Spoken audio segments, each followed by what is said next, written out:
Hello and welcome to The Rewriters, a celebration of people who have shirked convention, expectation, and even their own limitation to rewrite their story on their terms. Each episode will dig into the inspired and very real-life stories of people who have done just that, rewritten their story. I'm a nosy practical optimist too, so expect all of the nitty-gritty details. If you're an ambitious seeker craving a different kind of lifestyle, career or business, but have felt held back by your own or other people's beliefs about what's possible or permissible, The Rewriters is for you.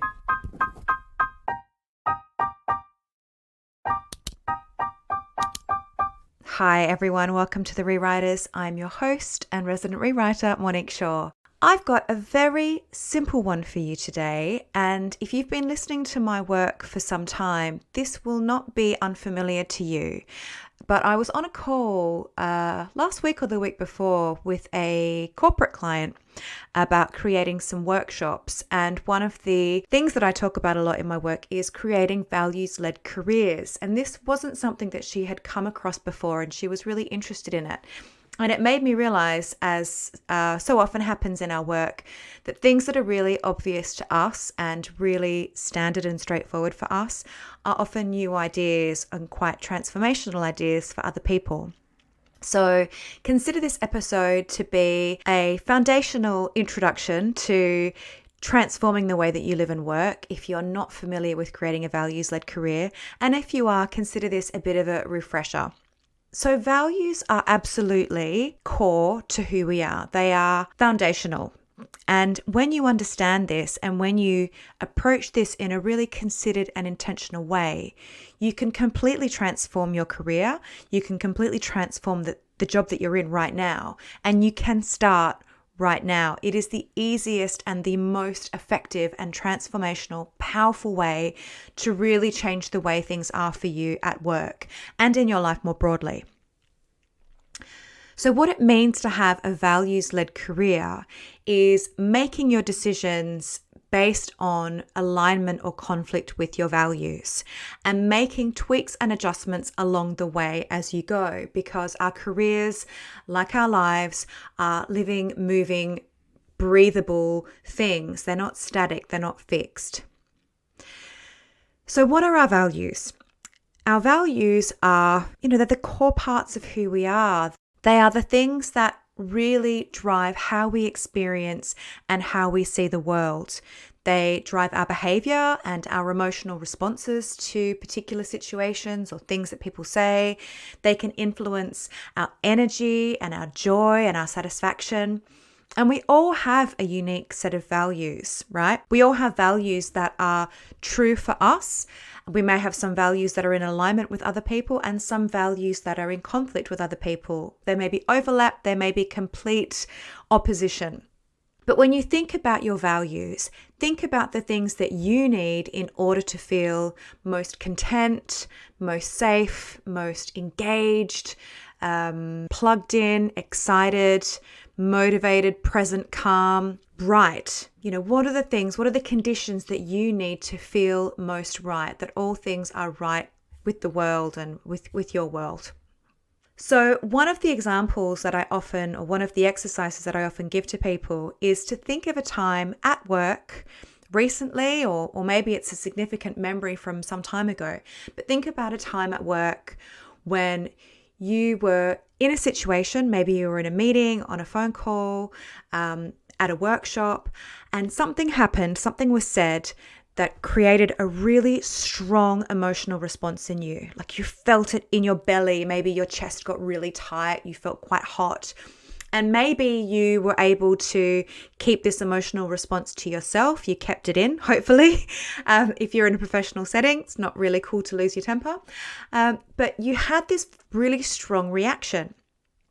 And now think about what it was that caused that reaction. Was it something that somebody said to you, something that you saw done to another person, a situation? What was it that caused that outrage and that really strong response? Now, I guarantee that when you understand your values, you will be able to track your core values with what happened in that particular situation.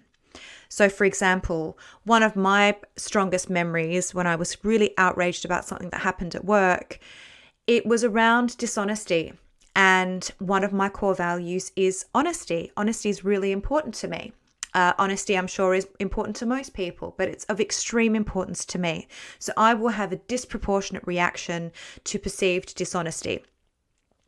I've got clients, I'm thinking of two at the moment, both of whom had situations with a senior stakeholder at work, and the frustration that they felt from this particular situation was causing some of their biggest challenges, their biggest struggles at work. They were feeling really dissatisfied with work because of this particular situation with this person. And what had happened is they were perceiving, I can't give details away, but they had a really strong sense that there was unfairness. What was happening just wasn't fair.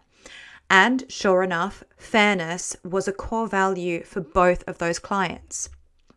So think about that situation with that person that caused that reaction, and then see if you can track that back to some of your core values. So let me give you some ways that you can work out what your core values are.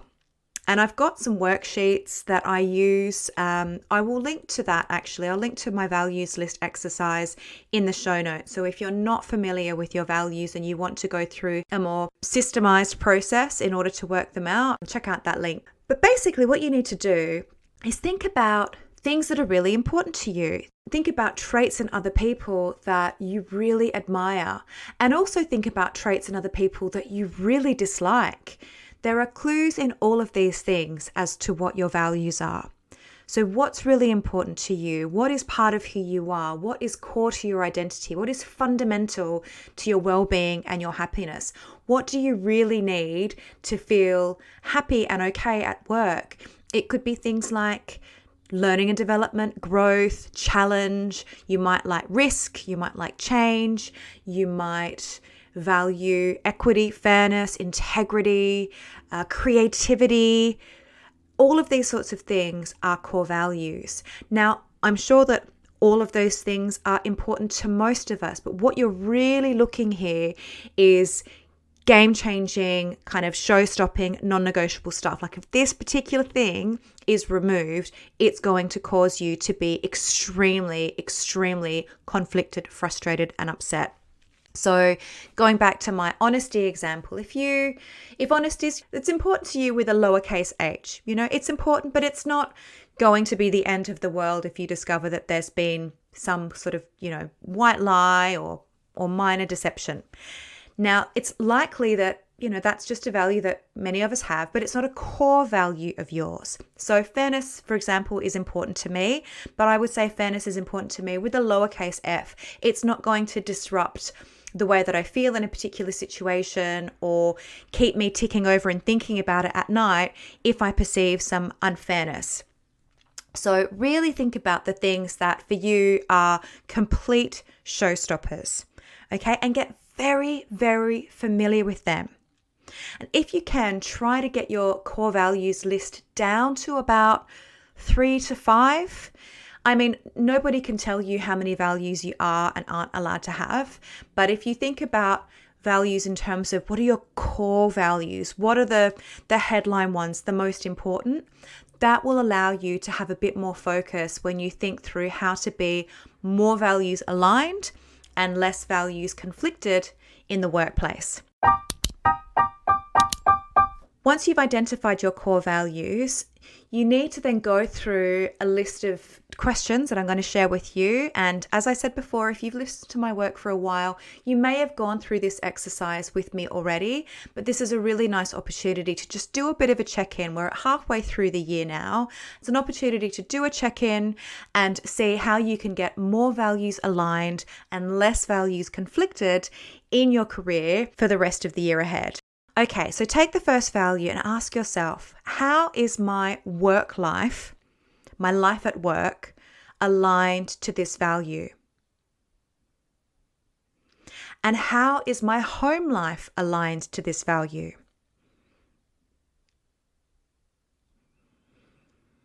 And what areas in my life are causing me to be in conflict with this value? What are some of the ways that I could more powerfully aligned to this value. So this is an opportunity to brainstorm a little bit.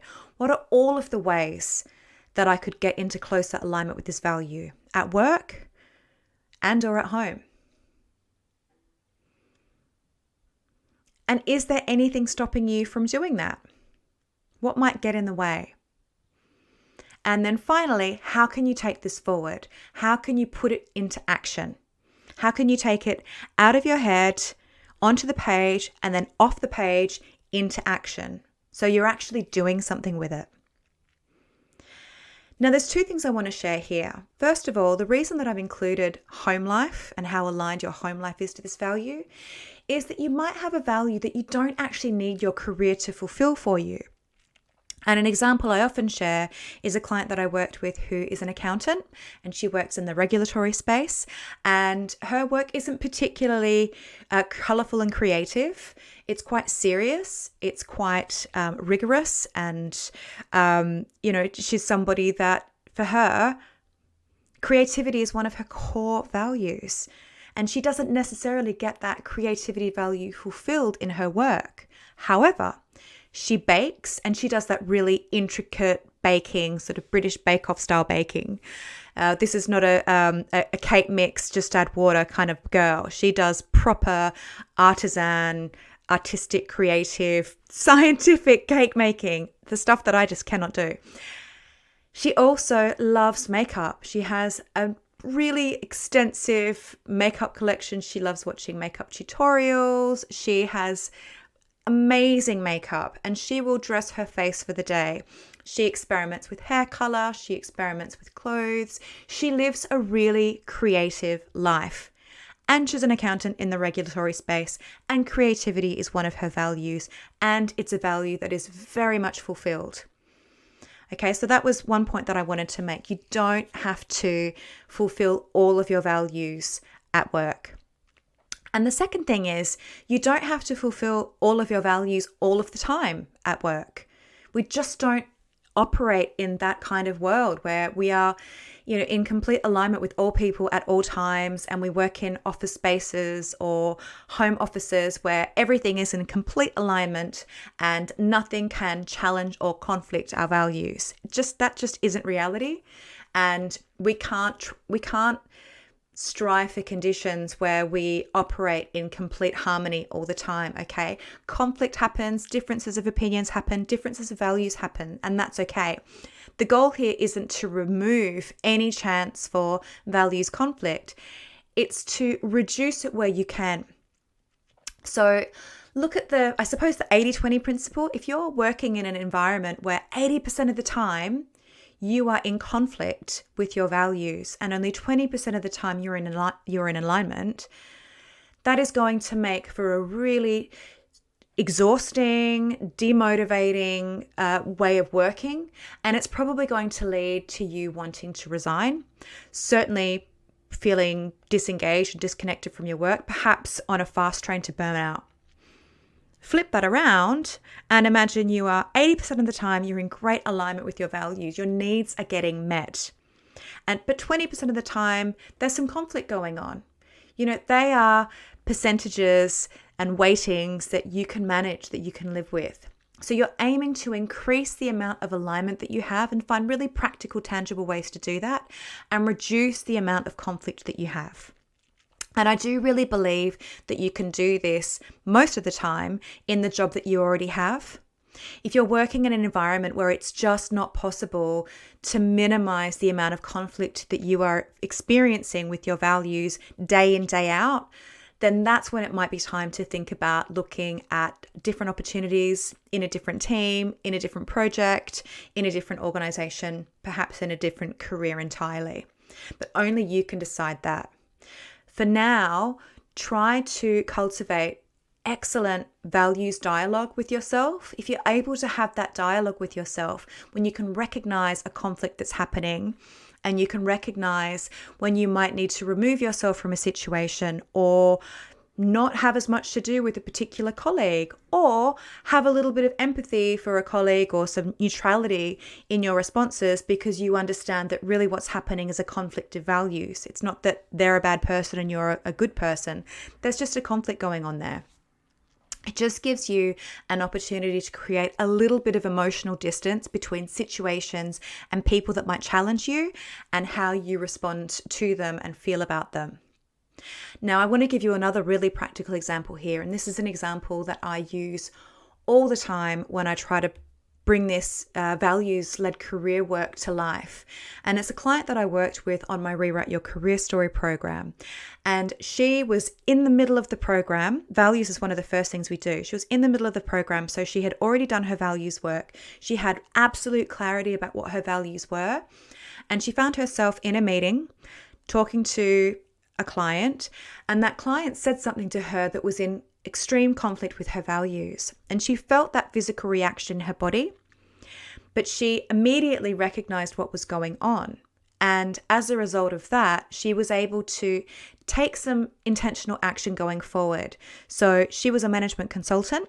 To a certain extent, she can choose which projects that she wants to put her hand up for and which ones she wants to sidestep and avoid. And based on her experience with this particular client, she realized that going onto this project would mean way too much values conflict, right? She was going to be then in a situation where the majority of her time was working with or for somebody who really conflicted with what she valued and needed. So what she did is she declined to work with that client. And that opened up opportunities for other clients for her to work with. Now, it may not always be possible, but when you understand your values and when you have that dialogue, when you have that literacy, you can make more informed decisions. And you can start doing this right now, today. Sit down, go through those questions, and just reflect on what are all of the different ways that I could be in greater values alignment at work.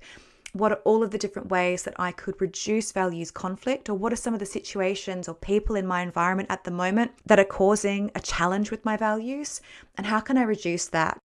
And then what are the ways that I can explore greater values alignment at home? So that's all for this week. I just wanted to give you a very quick intro and refresher for those of you who are familiar to what it means to create a values-led career. These weekly rewrites editions of the Rewriters podcast are companion pieces to my newsletter, The Weekly Rewrite, which is out every Wednesday.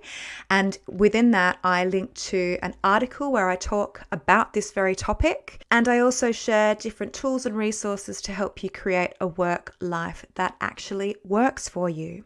So to sign up to get that next week, check out the show notes. And while you're there, as I said, you can also access a resource to help you identify your values. Before I go as well, if you're enjoying this format, I'd love you to let me know. And if there's any topics that you would like me to cover, do get in touch. hello@rewriterewrite.com. Drop me a note and let me know what would help you to create a career that actually works for you.